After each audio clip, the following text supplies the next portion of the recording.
हाय बच्चों, सभी का स्वागत। आओ आज हम देखते हैं हिंदी की ध्वनियाँ और वर्णमाला। देखो बच्चों, उच्चारण की दृष्टि से हिंदी की ध्वनियाँ दो प्रकार की हैं। एक है स्वर और दूसरा है व्यंजन।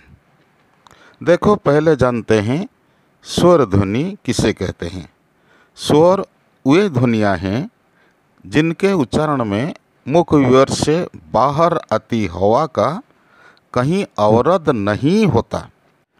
जिस प्रकार अ, आ, ई, उ, री, ऐ, ओ, औ ये सब ध्वनियों को स्वतंत्र रूप से उच्चारण किया जा सकता है।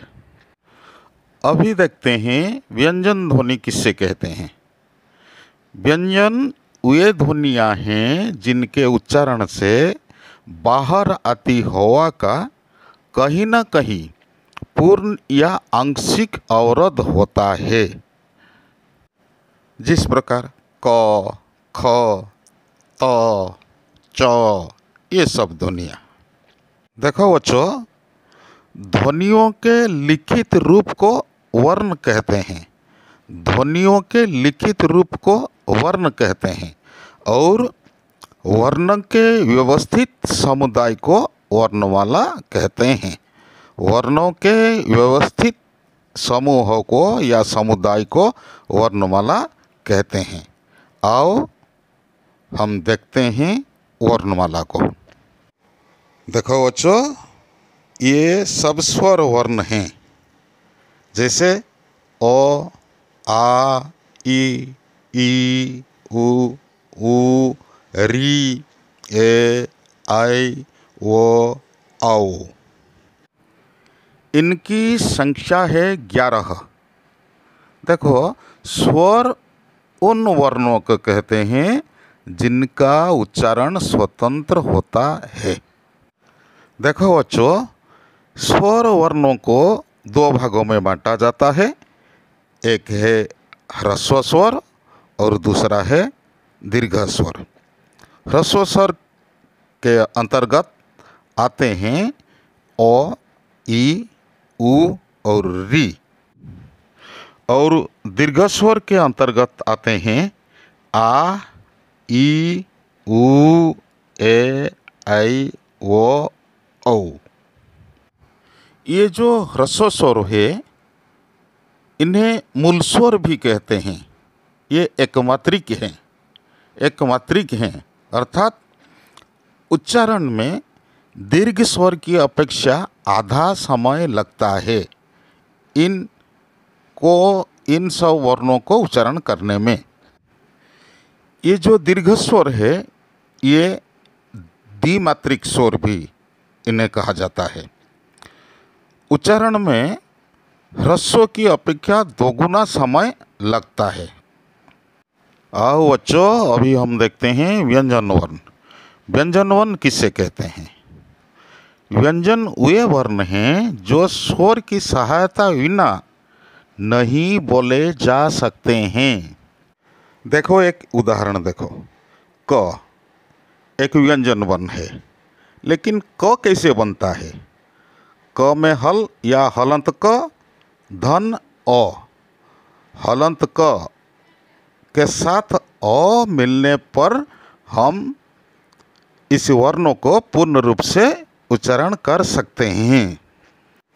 सभी व्यंजन वर्णों के साथ स्वर वर्ण मिला हुआ है। इनकी संख्या है 33। बच्चों, स्क्रीन पर व्यंजन वर्णों को देखो। देखो, क से म तक, क से म तक 25 वर्ण हैं। इन वर्णों को 5 वर्गों में बांटा जाता है और प्रत्येक वर्ग में 5-5 वर्ण आते हैं। वर्गों का नाम इस प्रकार है: क वर्ग, च वर्ग, ट वर्ग, त वर्ग और प वर्ग। प्रत्येक वर्ग में 5-5 अक्षर या वर्ण हैं। पहले देखते हैं क वर्ग को। क वर्ग में 5 वर्ण हैं। उच्चारण स्थान है कंठ। जिस प्रकार ये सब वर्ण क ख ग घ ये सब वर्ण कंठ से उच्चरित होता है। अब देखते हैं क वर्ग में अंतर्गत वर्ण क ख ग घ ङ। क वर्ग के 5वां वर्ण को देखो, ध्यान से देखो। ये नासिक्य वर्ण है। जिस प्रकार हम बोलते हैं गंगा, गा को हटा द, क्या रहा गंग, ग को हटा द अंग। इस प्रकार इसका उच्चारण। च वर्ग में आते हैं च, छ, ज, झ, य। देखो बच्चों, इन 5 वर्णों को उच्चारण करते समय हमारी जीभ तालु को स्पर्श करती है।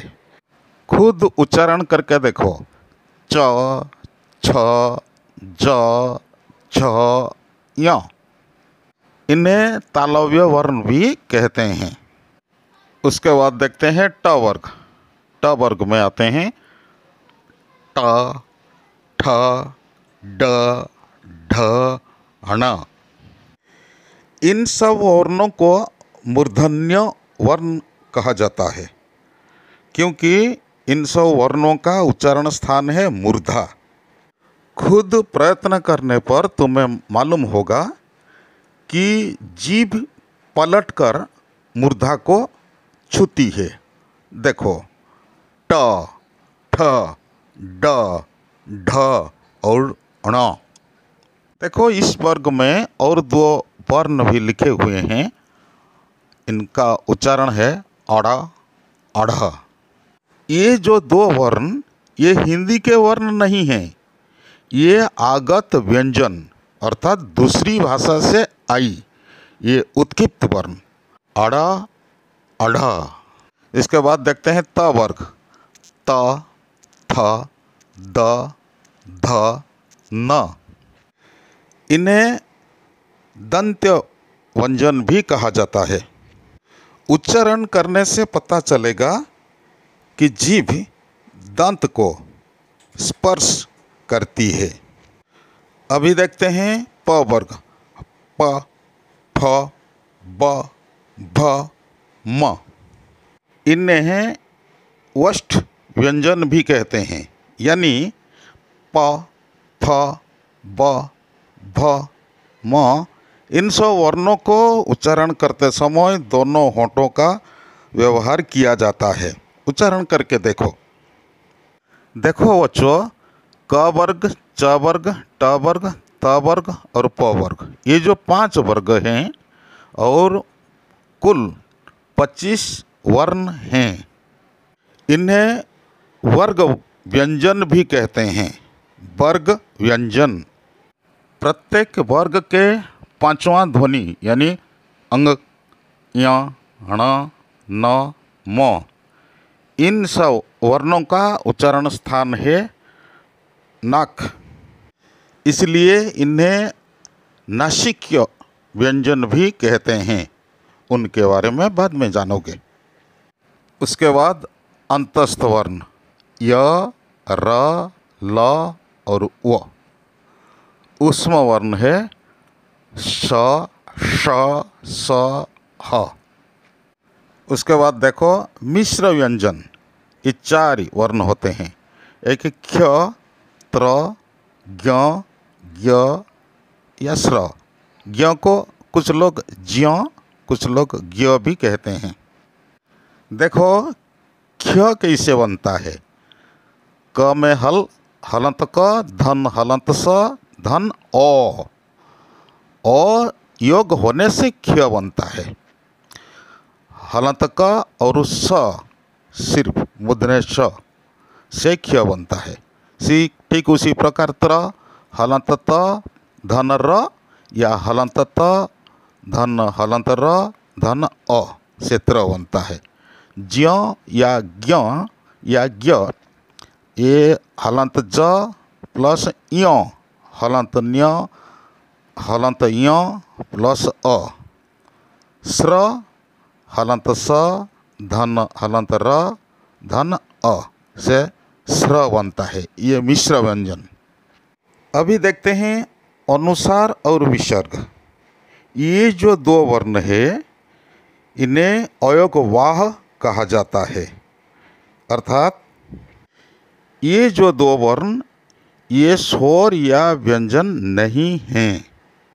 हम इस प्रकार भी कह सकते हैं अनुसार और विसर्ग इनमें स्वर और व्यंजन दोनों का गुण पाया जाता है, इसलिए इन्हें अयोगवाह कहते हैं, वाह कहते हैं। देखो बच्चों, इन सब वर्णों के अतिरिक्त चंद्र बिंदु का प्रयोग भी होता है। चंद्र बिंदु का प्रयोग केवल स्वरों के साथ होता है, जैसे ओ, आ, ई, ऊ, ऊ, ए। इसे हम अनुनासिक भी कहते हैं। बच्चों ध्यान दो, अरबी, फारसी और तुर्की से आगत कुछ शब्दों के हम किस प्रकार लिखते हैं।